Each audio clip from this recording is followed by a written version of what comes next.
I never check a bag ever, ever. Every place you go to will have everything you need. Any country you visit, they'll have everything you need. I mean, maybe there's some exceptions if you're moving from country to country, but all things being equal, just the time it takes to check a bag and you're waiting for a bag after the flight, or you could, they could lose it. So now all you're thinking about is, it's like whenever I've checked a bag, you always use not even 1/4 of all the stuff in it. It always happens. You overpack. So I don't pack no boxers. I don't pack no socks. I don't pack no belt. I don't even pack toiletries. I mean, every country has everything you need, and it's probably higher quality than the U.S. Usually that happens in Europe. So that would be my main travel advice. Close third would be don't, or I'm sorry, bring an RMT rope everywhere you go. This is going to deter pickpockets, especially, high pickpocket areas, France, Italy in some parts, right? You're the last person anyone wants to get close to if you're swinging an RMT rope at high speeds. And not only that, it's gonna make it look like you know kung fu.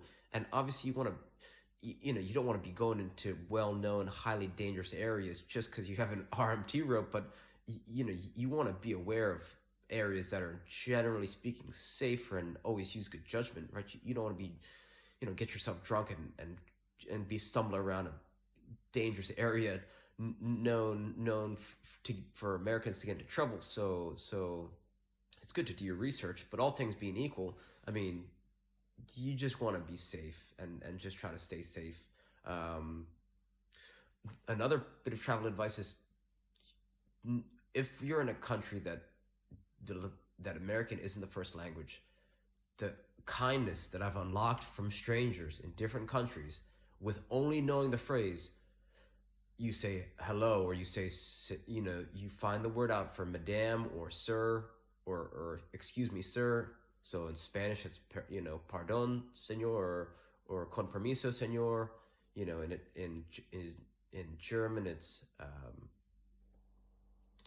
or I'm sorry, in France, it's, pardon, parlez-vous anglais, right? Do you speak English? That's what you want to learn in every place you go to. If you could only learn one phrase, it's excuse me, do you speak English? Because even if they say no, and you ask them, do you speak English? And they say no, and then you follow up with the question, do you know where X is? Like, do you know where, like, wo ist Alexander Platz state, like you say the name of the place you're looking for. And I've done this multiple times where I've asked someone if they speak English. They say no. And then I ask them in French or in German or whatever language it is, where is, right? That's so in German, it's wo ist, where is. So I was looking for this train stop, and it's super confusing in some of these places. So just being able to say, where is XYZ will completely unlock your life.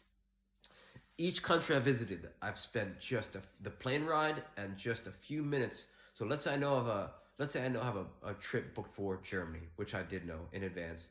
I spent a whole month of German, 5 minutes a day, sometimes 10 minutes a day, Duolingo, and it's so effective that I was able to just order from every single restaurant and was able to ask for directions. If you could order from a restaurant and you could ask for directions, you are the king of that country, because you're basically not looked at as a tourist anymore. I mean, some people spend a month in a country and don't even learn, like, are just so closed, or just so unaware that they don't even invest in the ability to learn that language, let alone order, like just being able to order your favorite beverages, or saying, understanding your own personal food sensitivities, and saying, in German, it's no is nicht, so it's, or nine is no, so it's like nicht Käse is no cheese. So you just order like ein Salat nicht Käse, or no Käse, and just attempt to say what you want. They'll meet you halfway. But if you just go to any country and you just don't give a shit about the language and don't care to learn just a little bit to halfway, you're not gonna have as fun as time, right? So I can't encourage using Duolingo enough, and just investing a little bit into simple phrases. Um, can go very far. So if you love traveling, or you've travel plans soon, invest just a few minutes a day, build a habit, and then you can increase volume and intensity. So hopefully this helps. Reach out with any questions. All right, thank you.